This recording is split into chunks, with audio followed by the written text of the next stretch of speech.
Estimados amigos y hermanos, abran conmigo la bendita palabra del Señor, la carta del apóstol Pablo a los Efesios capítulo número 4, y en el día de hoy vamos a considerar el versículo número 3, Efesios capítulo 4, versículo número 3.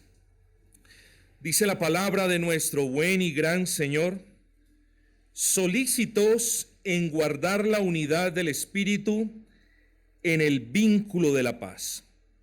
Solícitos en guardar la unidad del Espíritu en el vínculo de la paz. Ese es el texto que consideraremos en la mañana de hoy.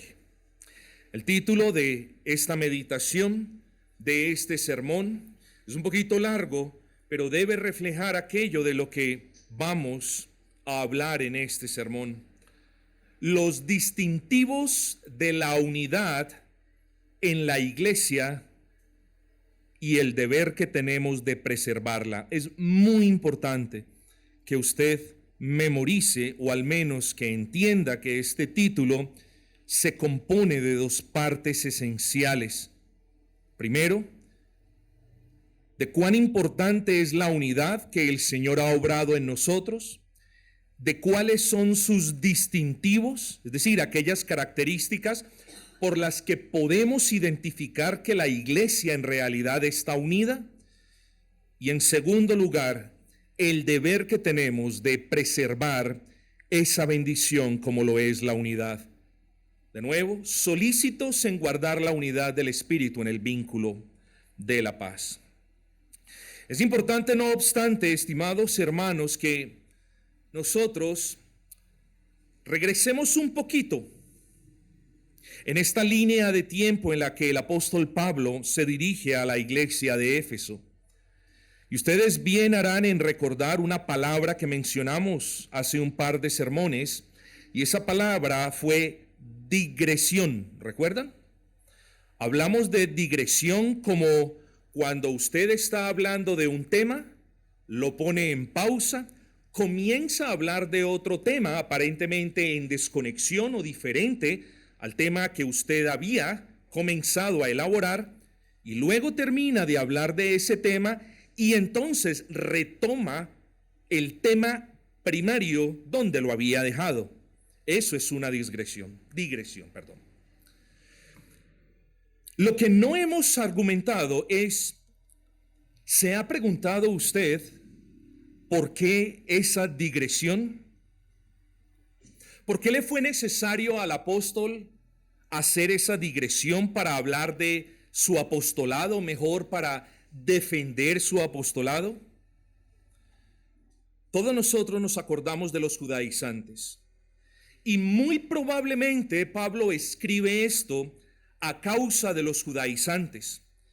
Si bien en esta carta los judaizantes no están mencionados de una manera explícita, lo cierto del caso es que el hecho de que los judaizantes por aquel entonces estuvieran en la campaña de ir de iglesia en iglesia desprestigiando el apostolado de Pablo es muy significativo. ¿Quién nos dice que no iban a venir a la iglesia de Éfeso a hacer lo mismo que ya habían hecho en Corintios o en Galacia? Era muy probable entonces que los judaizantes viniesen a la iglesia de Éfeso y comenzasen a poner en duda el apostolado del apóstol Pablo, lo cual en sí es sumamente grave. Pero el problema no tanto era que estuviesen desprestigiando al apóstol Pablo, lo que era un pecado en sí. El problema, estimados amigos y hermanos, era que junto con ese desprestigio estaban desprestigiando también el evangelio de la gracia salvadora de nuestro Señor Jesucristo. El problema realmente que estaba perjudicando la unidad en las iglesias locales era que estos judaizantes estaban esparciendo, propagando herejías. ¿Cuál era esa herejía? O al menos una de ellas. Ellos no negaban a Cristo. Ellos no decían no crean en Cristo. Ellos decían crean en Cristo, pero también tienen que estar sujetos a la ley. y no sujetos como medio de santificación, sino como medio de justificación. Ellos decían, crean en Cristo, pero también abogaban por la permanencia de esa ley ceremonial. Ellos decían, crean en Cristo, pero los varones circuncídense, porque de otra manera no les aprovechará Cristo. Y sabemos todos lo que Pablo dice en la carta a los Gálatas. No, es Cristo y solo Cristo. Así que la herejía que estos judaizantes estaban propagando en las iglesias estaba causando divisiones en las iglesias. De hecho, si usted mira el significado de la palabra herejía en el original griego, va a ver que hay una correlación entre esa palabra y la división. Y eso era precisamente lo que estaban haciendo los judaizantes, perturbando la paz de los hermanos en las iglesias y dañando la unidad que en ellos había forjado el Espíritu Santo. Es cierto, hermanos, que las divisiones no siempre se deben a factores externos, como en este caso los judaizantes. Nosotros, basta que miremos nuestros corazones, porque ahí también encontramos causas potenciales de división entre los hermanos. Tenemos que tener sumo cuidado en no estar mirando hacia afuera, ¿cierto? Obrando como policías del templo, a ver que otros no vengan a causar división, sino que tenemos que mirar y examinar nuestros corazones. No vaya a ser que de palabra o de obra seamos nosotros los que estamos causando división a la iglesia y por ende al cuerpo de Cristo. Tenemos que tener cuidado, hermanos. Tenemos que tener cuidado. Recordemos, solamente para ilustrar el ejemplo, lo que sucedió en la iglesia de la ciudad de Corinto. Primera de Corintios 1:12, que nos dice, no, yo soy de Pablo, no, yo soy de Cefas, yo soy de Apolos. Y los más humildes decían, yo soy de Cristo. ¿Acaso Cristo está dividido?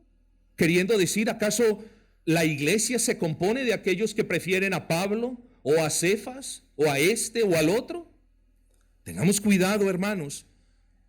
Tengamos cuidado con la división. Y les digo esto, querida familia, por una razón muy particular. Porque la unidad de la iglesia local es una doctrina de suma importancia.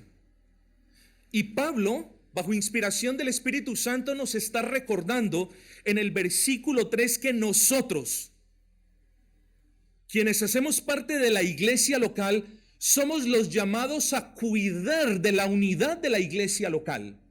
En otras palabras, nosotros los cristianos seríamos los últimos en causar una división de cualquier tipo a la iglesia local. Aquí hay una fuerte advertencia, no solamente para con nosotros los creyentes, sino también que aquí hay una encomienda de parte del Señor. Hemos de ser solícitos, dice el versículo 3, ¿no es así? Solícitos, dice el versículo 3. La iglesia ha de ser solícita en guardar la unidad en el vínculo de la paz. ¿Qué es eso de ser solícitos? Es una palabra que utilizamos como sinónimo de diligencia. Hombre, sea solícito haciendo tal cosa, es decir, sea diligente llevando a cabo tal cuestión. Pero la sabiduría de nuestro buen Dios ha escogido o escogió el idioma griego antiguo, porque este idioma es muy hermoso y muy diciente. Una sola palabra proyecta ideas complejas, hermosas, y una sola palabra nos puede dejar en claro cuál es el punto del autor inspirado. Así que cuando hablamos o cuando el Señor nos dice sean solícitos en guardar la unidad, la idea que proyecta esta palabra es la de una persona esforzándose rápidamente. Usted puede ejercer alguna fuerza de una manera gradual. Esto, solícito, muestra a alguien como que se da cuenta de algo, se para a hacer un esfuerzo de inmediato. Y yo honestamente creo que es muy apropiada para nosotros en la mañana de hoy. Dios nos está diciendo: sean prontos en hacer un esfuerzo por conservar la paz con la que yo los he bendecido. Sean prontos en hacer un esfuerzo por conservar la paz que mi espíritu ha forjado en ustedes. Mis amados, perderíamos el propósito de este pasaje. Perderíamos el propósito de verdad si al leer este versículo, con la explicación que ya hemos ofrecido, no podemos ver ese afán o esa urgencia que tiene Pablo de demostrarnos la necesidad. Perdiésemos el punto por completo si no vemos también el afán que tiene el apóstol Pablo de mostrarnos esa necesidad, y nosotros seríamos necios en realidad si, habiendo sido advertidos de una necesidad que tenemos como iglesia, ¿cuál? La de guardar la unidad en el vínculo de la paz, no nos esforzásemos prontamente para hacerlo. Es algo serio, hermanos. Es algo de lo que poco hemos hablado, pero es algo sumamente serio y sumamente importante. Y nosotros le deberíamos dar a la doctrina de la unidad de la iglesia un lugar eminente en nuestros corazones. Solícitos, dice el versículo, en guardar la unidad del Espíritu en el vínculo de la paz. Dos cosas, hermanos, antes de entrar en materia. La primera: el apóstol no hace referencia a la unidad intraeclesial. Ojo con eso. Nadie puede usar este versículo para justificar una supuesta obligación que tiene una iglesia de unirse a otra. Nadie lo puede hacer. Nadie. Este versículo no es acerca de la unidad que una iglesia tiene que tener con otra. Este versículo se tiene que analizar en el contexto de la iglesia local. Claro, aquí hay principios, hermanos, no lo vamos a negar. Quizás en otra oportunidad vamos a desarrollar esos principios. Son útiles, claro que son útiles, pero aquí tenemos que ser justos con la exégesis que hacemos del texto. Y esta, una exégesis juiciosa, nos obliga a concluir que el contexto es el de la iglesia local. Y lo que el apóstol Pablo está diciendo, lo está diciendo para la iglesia local, para nosotros como iglesia local. Eso es lo primero. Lo segundo es que la unidad de la iglesia local no la construimos quienes hacemos partes de la iglesia local. Repito, la unidad de la iglesia local no la construimos, no la forjamos quienes hacemos parte de la iglesia local. Lo que sí debemos hacer como iglesia local es lo que nos dice el apóstol Pablo en el versículo 3, que estemos solícitos, que estemos prontos a esforzarnos por guardarla, por conservarla, por preservarla. Eso sí tenemos que hacer. Quien forja, quien crea la unidad, como lo vamos a ver a continuación, es el Señor. Y esa unidad es un don de Dios, es un regalo inmerecido de Dios. Y cuando usted recibe un regalo, una bendición, usted la cuida. Nosotros también debemos cuidar la unidad con la que Dios nos ha bendecido. Pero el título, como bien pueden recordar, nos habla de dos cuestiones: de los distintivos de la unidad, de las características de la unidad, de aquellas cosas por las que podemos identificar que sí existe una unidad. Y en segundo lugar nos habla del deber, diría yo más bien de la obligación que tenemos de preservar esa unidad. Enfoquémonos entonces en la primera parte de nuestro título, las características o los distintivos de la unidad. Para nosotros poder entender, hermanos, este punto, de cuáles son aquellas cosas que distinguen una unidad verdadera de una falsa, que la diferencian, tenemos que volver a hablar del contexto de la iglesia local. La iglesia local, estimados hermanos, la iglesia de Éfeso, estaba compuesta por gentiles convertidos y también por judíos creyentes. Ya no eran dos pueblos del Señor. Él había hecho, nos dice el apóstol, de los dos pueblos uno solo. Ya no habían dos maneras de adorar al Señor. Ya no habían dos maneras de rendirle culto al Señor. Ahora solo había una. Ya no eran judíos creyentes por un lado y gentiles creyentes por el otro. Ahora, hermanos, no había distinción. Ahora todos ellos recibían el nombre de cristiano, de seguidores de Cristo, de amantísimos de Cristo, de siervos de Cristo e imitadores de Cristo. Eso era la iglesia de Éfeso. Luego, habiendo dicho esto entonces, preste atención, cuando pensamos en el trasfondo de la iglesia del nuevo pacto, pensamos en esa diversidad de personas que la conformamos. Y al pensar en la diversidad de personas que conformamos la iglesia, hombre, por obligación vamos a pensar en la diversidad de razas, en la diversidad de costumbres, en la diversidad de gustos, de oficios, de profesiones, de habilidades, de idiomas incluso. Así que la primera característica, hermanos, de la unidad, de la verdadera unidad con la que Dios bendice a una iglesia local es esta. La unidad de la iglesia trasciende y está muy por encima de toda diferencia humana. Esa es la razón por la que al interior de la iglesia nosotros no podemos hacer acepción de personas. No podemos distinguir las personas, no podemos separar unas personas de las otras. ¿Por qué? Porque Dios no lo hace. Y la prueba está en cómo la iglesia del Nuevo Testamento está configurada. Ya no son judíos a un lado del templo adorando y gentiles al otro. Ya estamos todos siendo piedras vivas en un templo para la gloria de Dios.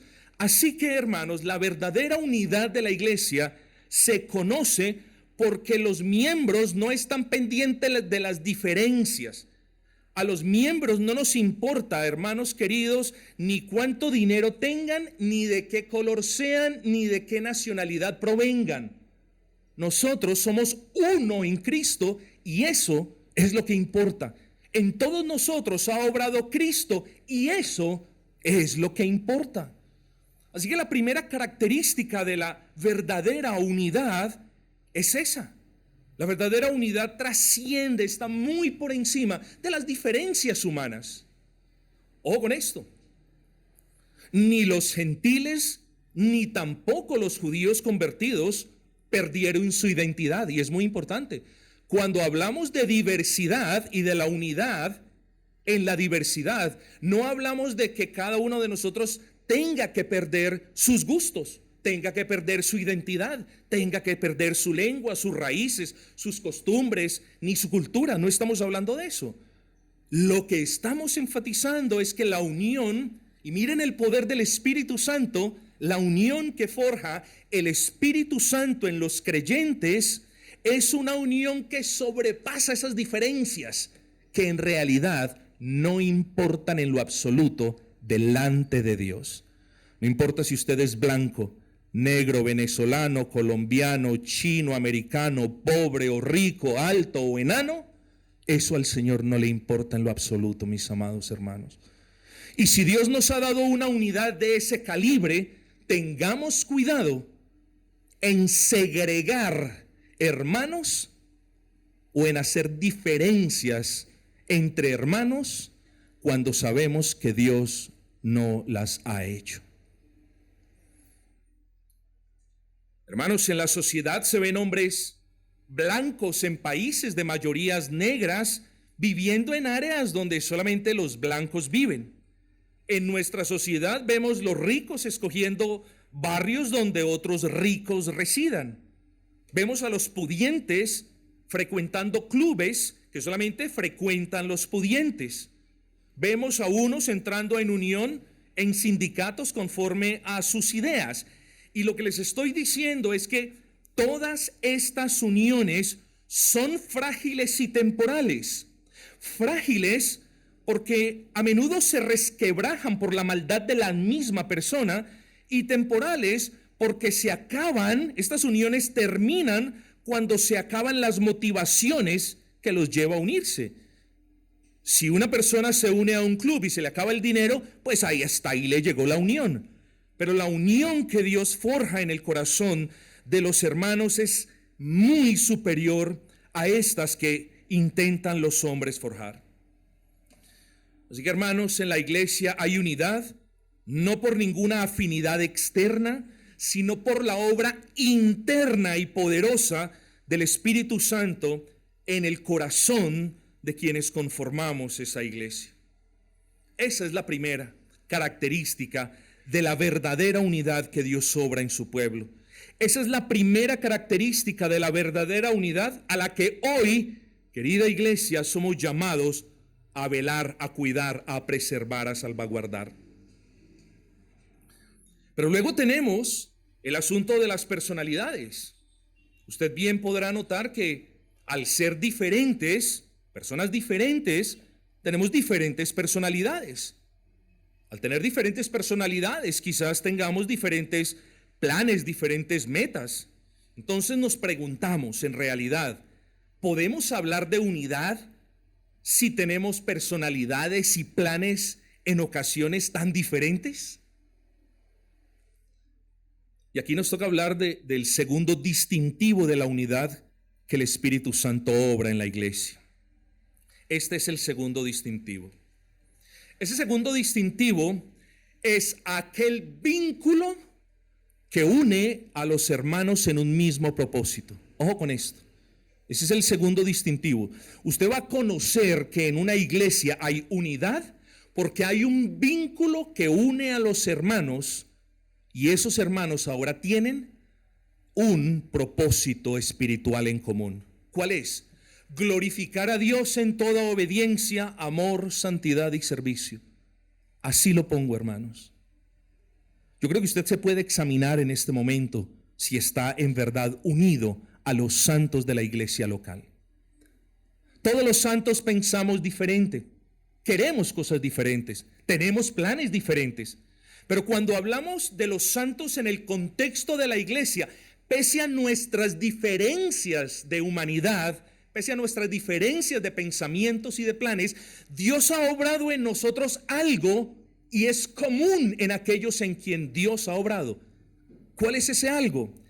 Es que tenemos un propósito en común que nos une cual vínculo fuerte, y ese propósito es buscar la gloria de Dios en palabra, en pensamiento, en obra, pero también en amor, en doctrina, en servicio y en santidad, hermanos. Si pudiéramos definir incluso a la iglesia en términos de esto que mencionamos, lo haríamos de la siguiente manera. La iglesia es el conjunto de diferentes cristianos con diferentes trasfondos, con diferentes personalidades, incluso con diferentes planes, pero que comparten un mismo fin y que están unidos a un mismo deseo. Puede que un hermano quiera montar un negocio de verduras y eso está bien. Puede que otro hermano quiera simplemente salir a trabajar y eso está bien. ¿Ven ustedes? Tienen planes diferentes. Pero cuando nos reunimos como iglesia, tenemos el mismo deseo, mis amados hermanos. Note esto. Si usted tiene un deseo diferente al de buscar la gloria de Dios en todo amor, servicio, obediencia, santidad, entonces la pregunta es, ¿será que Dios ha obrado en usted? Puede que usted sea creyente, pero Dios todavía no lo ha unido a la iglesia en ese mismo sentir. Y si por algo se puede identificar una iglesia, es porque sus miembros tienen el mismo sentir. Sus miembros están unidos a ese deseo de buscar la gloria de Dios en todo lo que hacen, en todo lo que dicen, mis amados hermanos. Así que hágase la pregunta: ¿cómo sabemos, cómo podemos identificar la verdadera unidad que Dios forja en la iglesia? Primero, porque en la iglesia no hay distinciones de esas que nosotros los humanos solemos hacer. Segundo, porque en la iglesia, pese a nuestras diferencias y diversidades, en la iglesia nosotros tenemos un mismo sentir, y es buscar la gloria de Dios en todo amor, obediencia, servicio y santidad. Pero hay un tercer distintivo. Hay una tercera característica que nos habla de la verdadera unidad que el Espíritu Santo obra en la iglesia. Y es que la iglesia, aquí pasamos la expresión típica del dicho al hecho. Muchas personas quieren, anhelan, piensan y sueñan, pero nunca se esfuerzan por lograrlo. Aquí pasamos del dicho al hecho. El tercer distintivo de la unidad de la iglesia es no solo que tenemos el mismo deseo de glorificar a Cristo, sino que compartimos la determinación de hacer todo lo que podamos para llevar a cabo ese propósito. Miren que la iglesia entonces se conoce no solamente porque tiene el deseo de glorificar a Cristo y de obedecer a Cristo y de servir a Cristo, sino que la iglesia también se conoce porque es una iglesia determinada, es una iglesia de carácter, es una iglesia que ora, pero es una iglesia que dice vamos a hacer esto para Cristo. Es una iglesia que tiene fe en que lo que está haciendo para Cristo es del agrado de Cristo, lo puede verificar en la palabra del Señor. No podemos hablar de unidad si existe una disparidad entre hermanos que quieren y quieren y quieren y añoran y hermanos que no hacen nada para la gloria de Cristo. Tenemos que hablar de una unidad, de una coherencia, de una concordancia, y este tercer punto nos habla precisamente de eso, hermanos, de que los miembros compartimos una determinación por hacer todo lo que esté a nuestro alcance en participar en las labores de expandir el reino de Cristo, la causa de Cristo. Una iglesia unida, hermanos, y atesoren esto, una iglesia unida es aquella que no se queda soñando en agradar al Señor, sino que está unida en esa determinación de hacer todo lo que ella pueda para agradarlo. En términos de la expansión del reino del Señor, la unidad de la iglesia no solo se ve en el deseo que tienen sus miembros de que el evangelio se proclame, sino en la determinación que los miembros tienen de proclamarlo.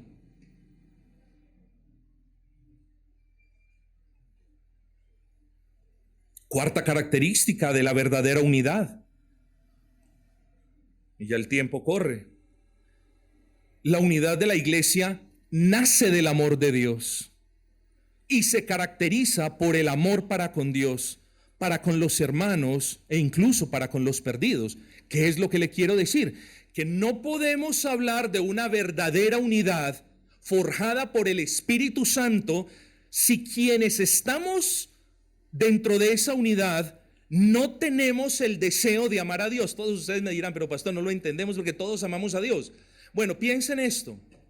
Cuando hago referencia a que la unidad se caracteriza por un testimonio de amor, también hago referencia a que el amor se manifiesta en términos de obediencia a la ley del Señor.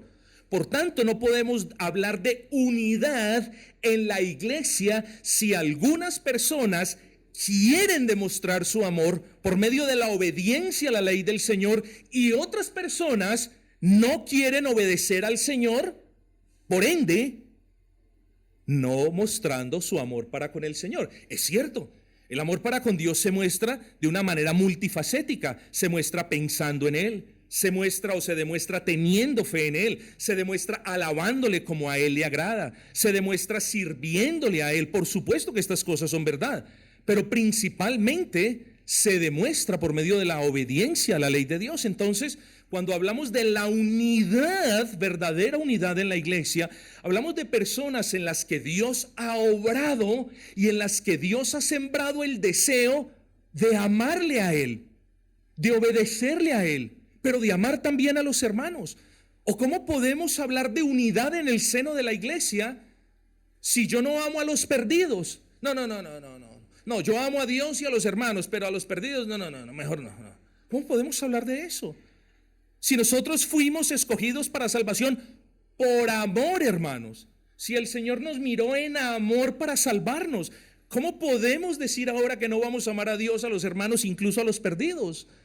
Por tanto, la unidad se puede palpar en esas manifestaciones de amor nuestro y debemos ser coherentes al respecto de ese asunto, hermanos, porque en una iglesia unida todos nos esforzamos por amar a Dios. Es verdad, no lo hacemos perfectamente, pero todos nos esforzamos por amar a Dios.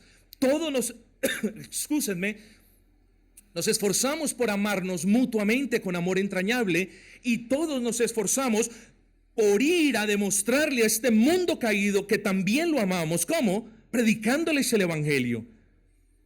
Debemos preservar esa unidad, hermanos, porque es un don de Dios, es una bendición de Dios. Pero la quinta característica o el quinto distintivo, la unidad, y van a tener paciencia en este quinto punto, aunque el día de ayer borré casi 6 páginas de este quinto punto. Una de las muestras, características o distintivos fehacientes de la unidad de la iglesia es aquella que se caracteriza por la concordancia en las doctrinas sobre las que la iglesia fue edificada. Ojo con esto. La unidad se percibe en la concordancia que Dios le ha dado a sus miembros sobre las doctrinas sobre las que la iglesia fue edificada. Luego, esta unidad por la que debemos esforzarnos rápidamente en conservar es la unidad en doctrina. Pero tenemos que hacer una aclaración, hermanos. No estamos diciendo, y presten ustedes atención a esto, no estamos diciendo que la unión doctrinal entre los hermanos de la iglesia depende de que exista el mismo grado de comprensión de todas las doctrinas en todos los hermanos. Ojo con eso, porque ahí estaríamos haciendo una división de la cual ya hablamos. La unidad de la doctrina se da aún con hermanos de la iglesia local que tienen una comprensión básica o elemental. La unidad entre hermanos se da aún con esos hermanos, porque Dios obra lo mismo en el corazón y no importa cuán bien un hermano o una hermana pueda articular una doctrina, nosotros estamos contentos por lo que hemos visto en su persona o en su carácter, de que ella es una hermana. O sea, la convicción puede ser pequeña, pero desde que sea sincera, adherida a la verdad, nosotros no vamos a tener un impedimento en conservar la unión que Dios nos ha dado con ese hermano, que puede ser muy básico o elemental. Tenemos que tener allí mucho cuidado. Pero permítanme, hermanos queridos, imitar al apóstol Pablo en esta mañana. Quiero hacer una digresión ahora. Creo que es prudente hacer una. Creo que es prudente. Y creo que es prudente, hermanos, porque existen pastores bien conocidos, que vienen al texto de Efesios 4, sacrifican la aplicación primaria. Ustedes recuerdan que cuando yo vengo a un texto y no es la aplicación primaria, yo les digo, esa es una aplicación secundaria, más la primaria obedece a un diferente contexto, etcétera, etcétera, etcétera. Hay hermanos, pastores conocidos, que vienen a este texto y lo usan para argumentar que el llamado es a que las iglesias estén unidas entre sí. Y vuelvo y repito, hermanos, con humildad, con mansedumbre, pero con tanta firmeza como el Señor me conceda. Este pasaje no habla en lo absoluto de uniones intraeclesiales, no habla.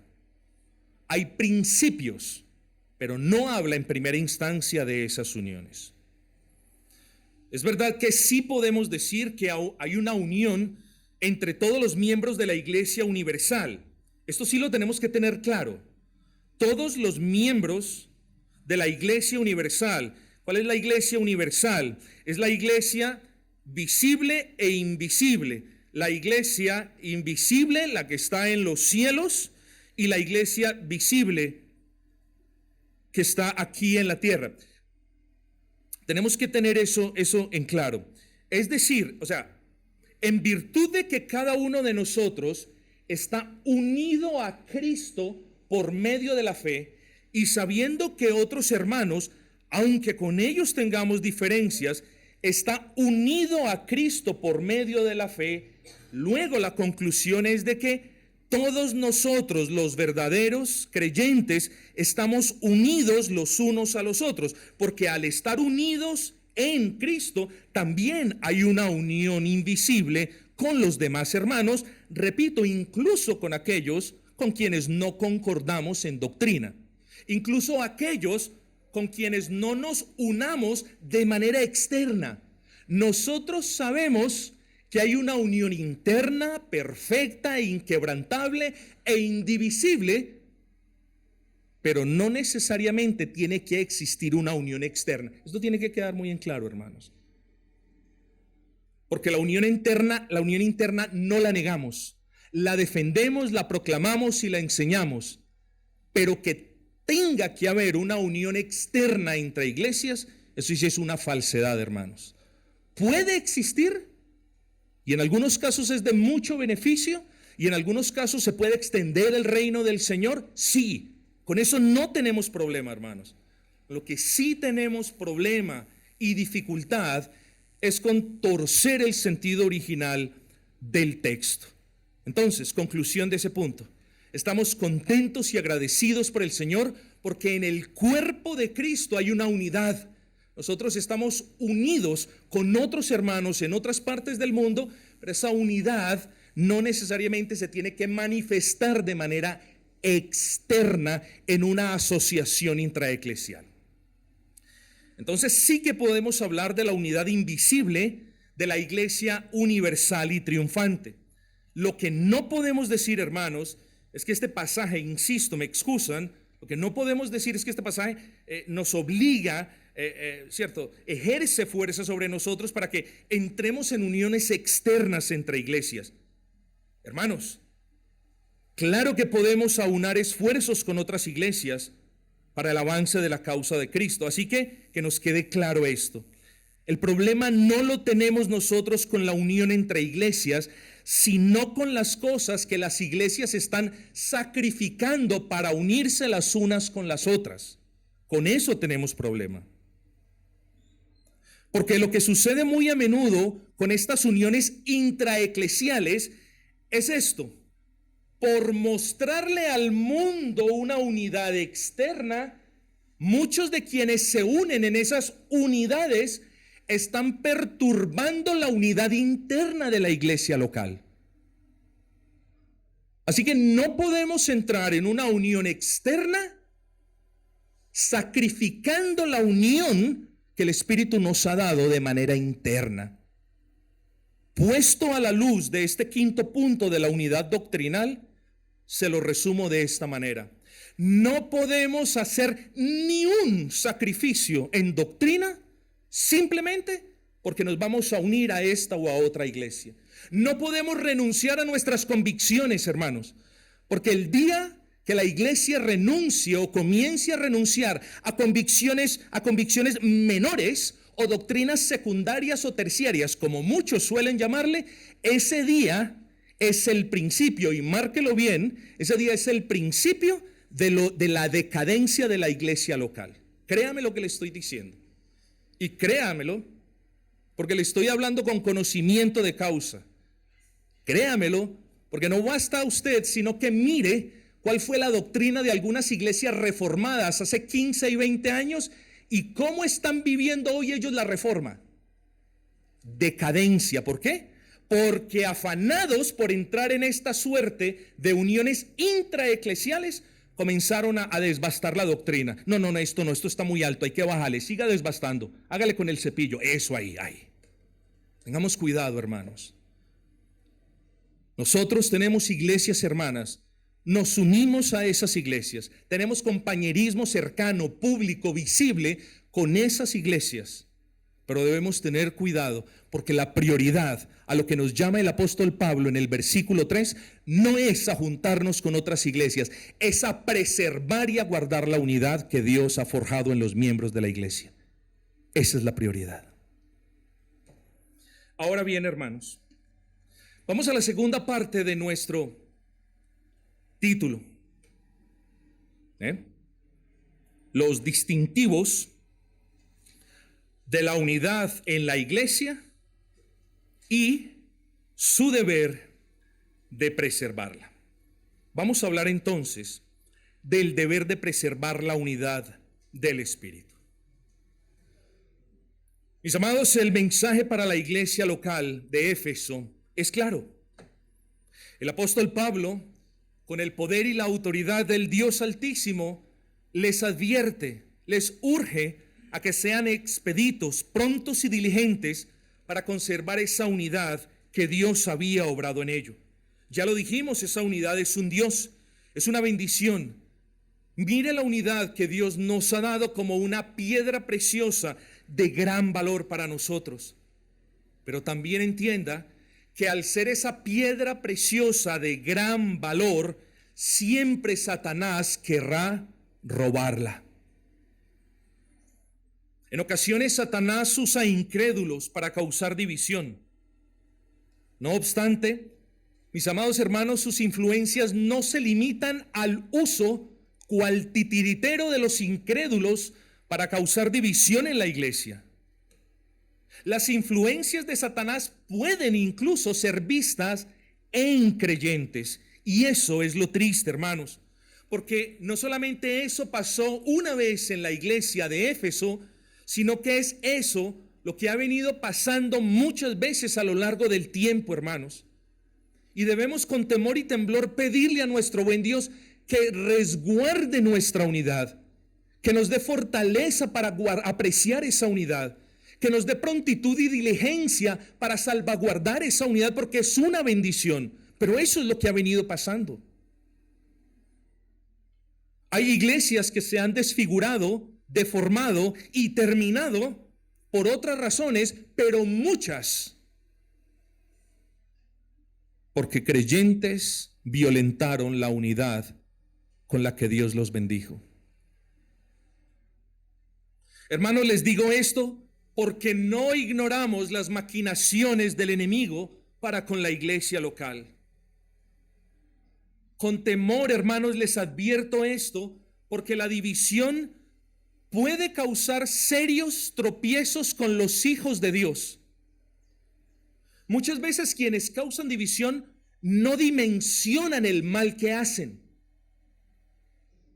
Y cuando hablo de tropiezos, es que un comentario mal hecho en un contexto eclesial puede ser piedra de tropiezo que lastime a uno de esos creyentes a quienes el Señor llama mis pequeños.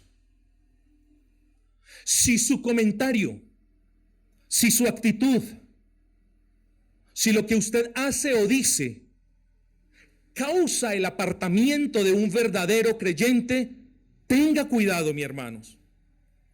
Tenga cuidado, porque aquellos que causan división, causan tropiezo. Y les dice el Señor, no les digo yo, les dice el Señor, y cualquiera que haga tropezar a alguno de estos pequeños que cree en mí, note esto, pequeños que creen en Él, no necesariamente son niños, estamos hablando de creyentes que no están muy firmes en la fe, estamos hablando de creyentes que apenas se están afianzando en doctrina, por lo que si sus comentarios, si sus obras, acciones u omisiones hacen que un creyente se aparte de la iglesia, usted es culpable de desunión. Usted es culpable de ser piedra de tropiezo para uno de ellos. Vaya, lea los comentarios de Calvino, lea los comentarios de los puritanos, de Poole, de Henry, lea los comentarios de Burns y mire lo que dice.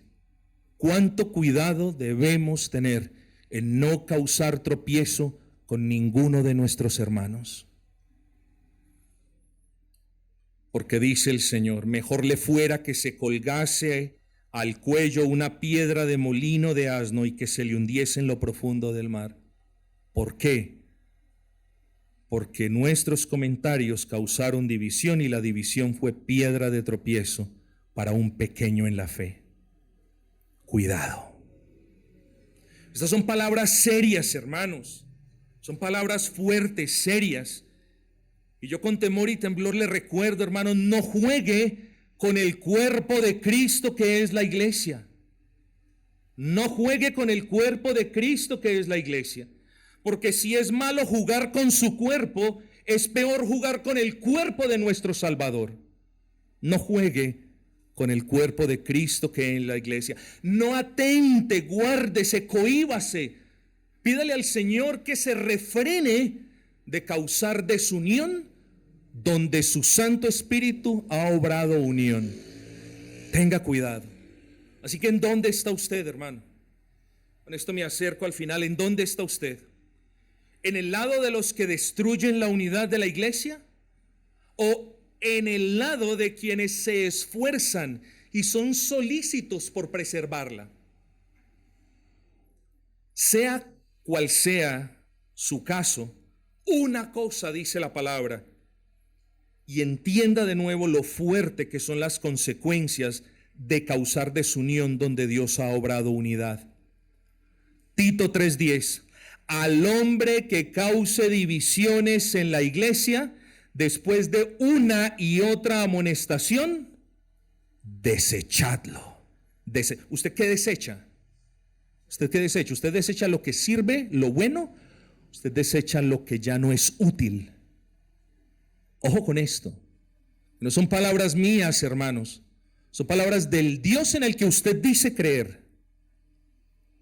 Al hombre que cause división,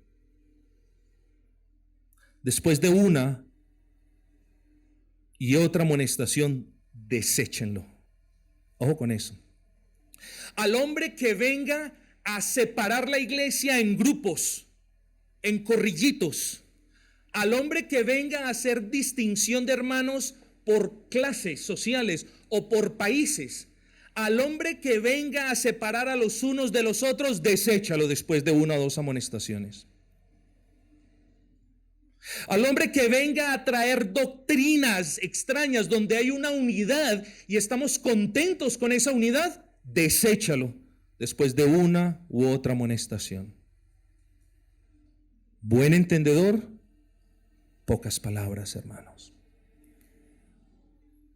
¿Qué está haciendo usted en la iglesia?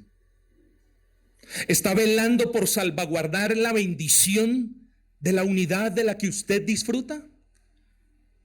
¿O está causando división en el seno de la misma? Quiero que le preste atención para terminar a estas cinco causas. Podemos hablar de muchas otras, pero las siguientes 5 razones son causas comunes de la división en las iglesias. Primero, el uso de conversaciones impías o vanas en medio de la congregación atenta contra la unidad de quienes queremos y deseamos honrar al Señor de hecho y de palabra. Hermano, usted es bienvenido en esta casa, porque esta casa no es mía, esta casa es la casa de Dios. Pero sepa usted que conforme lo que nos ordena el apóstol Pablo, vamos a ser solícitos en salvaguardar la unidad con la que Dios nos ha bendecido. Si usted no quiere vivir como nosotros queremos vivir y estamos viviendo, por favor, no dañe la unidad de la iglesia. Ese es un favor que yo le pido, pero Dios trata con usted de manera diferente. No dañe la unidad de la iglesia. Segundo, los celos, los chismes y los comentarios entre hermanos, eso arruina la unidad de la iglesia. No participe de eso. No sea agente activo de eso y no le preste oído a eso. Eso es un crimen eclesial. Atentar contra la unidad de la iglesia. Tengamos cuidado con eso. Tercero, ojo con este. El esparcir doctrinas o puntos de vista diferentes a los que emanan del púlpito. Se los he enseñado. Les he dado las razones. No les puedo prohibir que ustedes vean o escuchen, pero sí les he advertido, y lo que sí se les pide en los términos más fuertes, pero amables y amorosos posibles, es: no traiga desunión donde hay contentamiento en doctrina y unión. No lo haga. Eso atenta contra la unidad de la doctrina en la que nosotros estamos felices de convivir. Cuarto punto: no haga esto. Esto lo hicieron los hermanos de la iglesia de Corinto. De gracias al Señor por el predicador y por los hermanos que mucho o poco tomen el púlpito. De gracias. No cometa el error de los hermanos de Corinto. ¡Qué desgracia! Yo soy de Pablo, decían unos, y yo soy de Apolos, y yo soy de Cefas, de Pedro, del principal. No, yo soy de Cristo. Una iglesia hermosa totalmente dividida por una carnalidad tonta y necia de la escogencia de un predicador sobre otro. No cometa eso, porque eso atenta en contra de la unidad de la iglesia, y una iglesia de sana doctrina que quiera honrar al Señor no puede permitir eso. Quinto, tenga cuidado en no robar el corazón y el afecto de los hermanos para con el pastor. Ojo con esto. Tenga cuidado, mujer, hombre, joven, el que predica y el que no predica. Tenga cuidado de no robar el afecto y el corazón que otros hermanos tienen con el pastor. Estos sí que son peligrosísimos para la unidad de la iglesia. Podría hablar yo mucho más de esto, hermanos, pero simplemente me acerco a la conclusión, y es: si usted ha caído en uno de estos 5 puntos, si usted lo ha hecho en el pasado, espero que se haya arrepentido, pero si usted lo está haciendo en el presente, de la manera como lo he expresado, de la manera más amorosa, pero más firme posible, le advierto que la desunión no será tolerada en esta iglesia, hermanos. ¿Por qué? Es que el pastor es muy fuerte, es que el pastor es muy bravo. No, no será tolerada porque hoy retomamos las armas para batallar en toda cuestión, persona, ideología, pensamiento, palabra, acción, obra u omisión que atente contra el regalo que Dios nos ha dado. No lo vamos a permitir. Tenga cuidado, hermanos. Es bienvenido en la iglesia, será amado en la iglesia, recibirá misericordia en la iglesia, le tocará perdonar nuestras deficiencias y falencias, pero esta es la casa de Dios, es el hospital de las almas, es el lugar donde puedes venir y buscar al Señor de una manera mancomunada con la iglesia. Pero esta no es tu casa. Y de la misma manera como no es útil crear división en tu casa, tampoco es útil y menos sabio crear división en una casa que es la casa del Dios Altísimo. Si usted continúa atentando contra la unidad de la iglesia, lo único que yo puedo hacer es rogarle que no lo haga más. Lo único que yo quiero hacer es llamarlo al arrepentimiento con todo temor y temblor, en realidad advirtiéndole del mal que viene sobre aquellos que quieren desmembrar el cuerpo de Cristo, porque lo tiene que ver de esa manera. Sus comentarios no causan que un hermano se aparte, sus comentarios están desmembrando, despedazando el cuerpo de Cristo. Y de eso, créame, nadie puede salir impune. Tenga cuidado, por favor. Así que 2 cosas quedaron en claro ya. La primera, la condensamos en la primera parte del título de este sermón. Cuán importante es la unidad de la iglesia local. Qué gran bendición es pertenecer a una iglesia local que esté unida, que esté buscando unirse más, por supuesto. Pero aquí encontramos una gran bendición. Y las bendiciones, hermanos, nosotros somos llamados a guardarlas, a protegerlas. Y esa es la segunda parte del título. La iglesia es llamada a salvaguardar diligentemente esa unidad que el Espíritu ha forjado en quienes la componen. Solícitos en guardar la unidad del Espíritu, Es la unidad que ha forjado el Espíritu. Es una gracia que nos ha concedido Dios por medio de su Espíritu. Y el mensaje es: seamos expeditos, esforcémonos pronta y rápidamente, no solamente para apreciar la unidad, no solamente para gozarnos de esa unidad, sino también para cuidarla, incluso defenderla cuando sea necesario. Es parte de su vida cristiana. Y a eso nos llama el Señor en esta tarde.